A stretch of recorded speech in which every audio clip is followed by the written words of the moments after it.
Welcome to our channel. If Uber Eats isn't working or you're experiencing order errors, follow these step-by-step instructions to resolve the issue.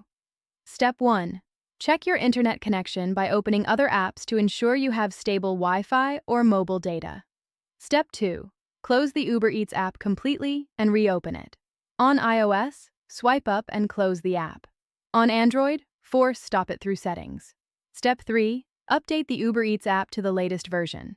Go to the App Store or Google Play Store and install any available updates. Step 4.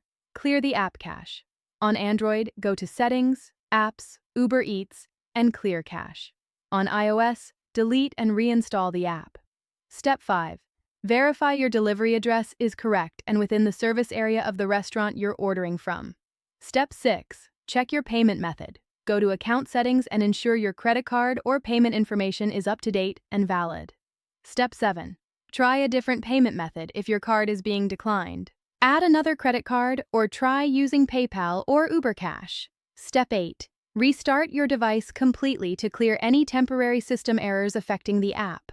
Step 9. Try ordering through the Uber Eats website instead of the app to see if it's an app-specific issue. Step 10. Contact Uber Eats support through the app or website if the problem persists, providing order details and error messages. Don't forget to like this video and subscribe to our channel.